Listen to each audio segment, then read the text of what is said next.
14 ಸ್ಥಾನವು ಬಿಜೆಪಿಯ ಮತ್ತು ಜೆಡಿಎಸ್ನ ಅಭ್ಯರ್ಥಿಗಳು ಗೆಲ್ತಾರೆ ಅಂತಕ್ಕಂಥ ನಂಬಿಕೆ ಇದೆ ನನಗೆ. 14 ಸ್ಥಾನವು ಬಿಜೆಪಿಯ ಮತ್ತು ಜೆಡಿಎಸ್ನ ಅಭ್ಯರ್ಥಿಗಳು ಗೆಲ್ತಾರೆ ಅಂತಕ್ಕಂಥ ನಂಬಿಕೆ ಇದೆ ನನಗೆ. ನಮ್ಮ ಉತ್ತರ ಕರ್ನಾಟಕದಲ್ಲಿ ರಾಯಚೂರು, ಕೊಪ್ಪಳ, ಬಳ್ಳಾರಿ, ಬೀದರ್, ಈವನ್ ಕಲಬುರಗಿ ಈ 5 ಕ್ಷೇತ್ರವೂ ನಾವು ಗೆಲ್ತಕ್ಕಂಥ ವಾತಾವರಣ ಇತ್ತು. ಚುನಾವಣೆಗಳು ನಡೆಯುತ್ತೆ, ಕೆಲವು ಸಮಸ್ಯೆಗಳು ಆಯಿತು. ಹಣದ ಕೊರತೆ, ಅಲ್ಲಿಯ ಅಭ್ಯರ್ಥಿಗಳು ನರೇಂದ್ರ ಮೋದಿಯವರ ನೇತೃತ್ವದಲ್ಲಿ ಅವರ ವರ್ಚಸ್ಸಿನಲ್ಲಿ ನಾವೆಲ್ಲರೂ ಗೆಲ್ತೀವಿ ಅಂತಕ್ಕಂಥ ಒಂದು ಓವರ್ ಕಾನ್ಫಿಡೆನ್ಸ್ನಲ್ಲಿ ಮೈಮರೆತಂಥದ್ದು ಇವತ್ತು ನರೇಂದ್ರ ಮೋದಿಯವರ ಶ್ರಮವನ್ನು ಗೆಲುವಿನತ್ತ ತೆಗೆದುಕೊಂಡು ಹೋಗ್ತಕ್ಕಂಥದ್ದಕ್ಕೆ ನಮ್ಮಿಂದ ಆದಂಥ ಕೆಲವು ಮಿಸ್ಟೇಕ್ಗಳಿದೆ. ನಾನು ಯಾರಿಗೂ ಇದಕ್ಕೆ ದೋಷ ಕೊಡಲಿಕ್ಕೆ ಹೋಗೋದಿಲ್ಲ.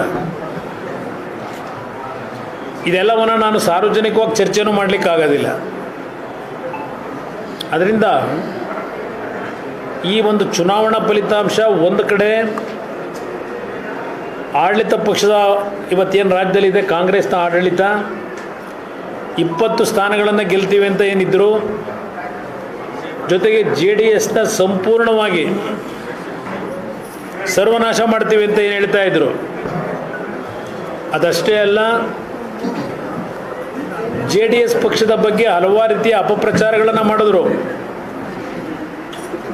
ಅಪಪ್ರಚಾರಗಳ ಜೊತೆಗೆ JDSನ ತೀರ್ಮಾನವನ್ನು BJPಯ ಜೊತೆ ನಾವೇನು ಕಳೆದ ವಿಧಾನಸಭೆಯ ಚುನಾವಣೆಯ ನಂತರ ಈ ಒಂದು ಹೊಂದಾಣಿಕೆಯನ್ನು ಮಾಡ್ಕೊಂಡಾಗ JDS ಪಕ್ಷದ ಬಗ್ಗೆ ಅತ್ಯಂತ ಪದಬಳಕೆಯಲ್ಲೂ ಸಹ ಏನಿದ್ದಾವೆ ಇದೆಲ್ಲ ನಾನು ಮರೀಲಿಕ್ಕೆ ಸಾಧ್ಯ ಇಲ್ಲ. ಊಹೆಗಳ ಮೇಲೆ ನಾನು ವ್ಯಾಖ್ಯಾನ ಮಾಡಕ್ಕೆ ಇದು ವಾಸ್ತವ ಸತ್ಯ. ಧನ್ಯವಾದ.